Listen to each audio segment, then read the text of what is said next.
ایک شخص نے بہتر گھر خریدنے کے لیے اپنا پہلے والا گھر بیچنا چاہا تو اس مقصد کے لیے وہ اپنے ایک دوست کے پاس گیا جو جائیداد کی خرید و فروخت میں اچھی شہرت رکھتا تھا۔ اس شخص نے اپنے دوست کو مدعا سنانے کے بعد کہا کہ وہ اس کے لیے گھر برائے فروخت کا ایک اشتہار لکھ دے۔ اس کا دوست اس گھر کو بہت ہی اچھی طرح سے جانتا تھا۔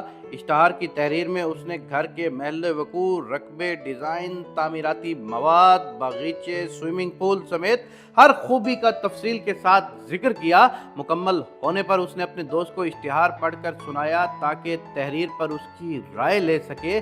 اشتہار کی تحریر سن کر اس شخص نے کہا، برائے مہربانی اس اشتہار کو ذرا دوبارہ پڑھنا۔ اس کے دوست نے اشتہار دوبارہ پڑھ کر سنا دیا۔ اشتہار کی تحریر کو وہ دوبارہ سن کر یہ شخص تقریباً چیخ ہی پڑا، کیا میں ایسے شاندار گھر میں رہتا ہوں؟ میں ساری زندگی ایک ایسے گھر کے خواب دیکھتا رہا جس میں کچھ ایسی ہی خوبیاں ہوں، مگر یہ کبھی خیال ہی نہیں آیا کہ میں تو رہ ہی ایسے گھر میں رہا ہوں جس کی ایسی خوبیاں تم بیان کر رہے ہو۔ مہربانی کر کے اس اشتہار کو ضائع کر دو، میرا گھر بکاؤ ہی نہیں ہے۔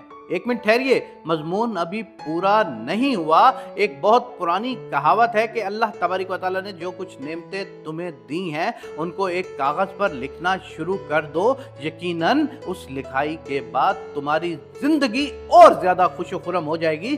شاید ہم اللہ تبارک و تعالیٰ کا شکر کرنا ہی بھلائے بیٹھے ہیں، کیوں کہ جو کچھ برکتیں اور نعمتیں ہم پر برس رہی ہیں ہم ان کو گننا ہی نہیں چاہتے۔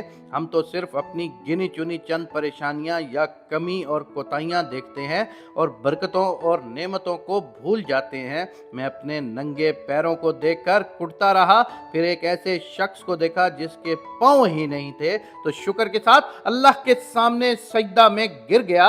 اب آپ سے سوال ہے، کتنے ایسے لوگ ہیں جو آپ جیسا گھر، گاڑی، ٹیلی فون، تعلیمی سند، نوکری وغیرہ وغیرہ وغیرہ کی خواہش کرتے ہیں؟ کتنے ایسے لوگ ہیں کہ جب آپ اپنی گاڑی پر سوار ہو کر جا رہے ہوتے ہیں تو وہ سڑک پر ننگے پاؤں یا پیدل جا رہے ہوتے ہیں؟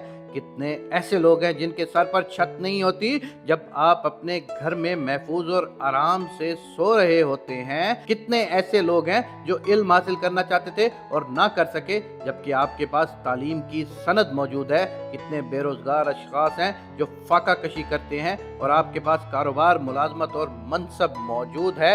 ایسی ہزاروں اور باتیں لکھی جا سکتی ہیں اور کہی جا سکتی ہیں۔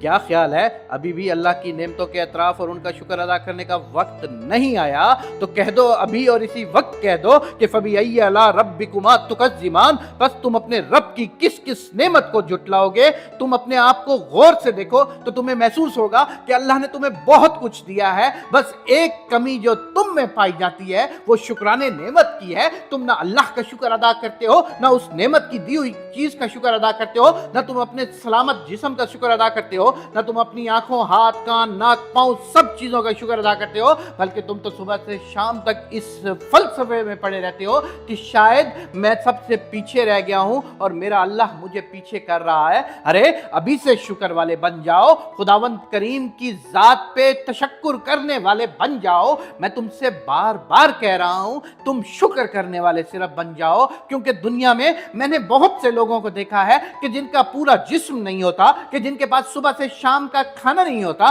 کہ جن کے پاس آنکھیں نہیں ہوتی، کہ جن کے پاس ہاتھ نہیں ہوتا، کہ جن کے پاس پاؤں نہیں ہوتے، کہ جن کے پاس دنیا کی کوئی نعمت نہیں ہوتی، لیکن وہ اللہ کا شکر ادا کرتے کرتے پھر بھی نہیں تھکتے۔ ارے بے وقوف انسان، تمہیں تو اللہ نے سب کچھ دے دیا ہے، تو کچھ کیے بغیر صرف اور صرف اپنے من میں یہ کہو کہ اللہ تیرا لاکھوں کروڑوں دفعہ شکر۔ اگر آپ بھی اللہ کا شکر ادا کرنے کی دعا میں شامل ہونا چاہتے ہیں تو فوراً سے پہلے شکر ادا کریں اور کامنٹ سیکشن میں آمین ضرور لکھیے۔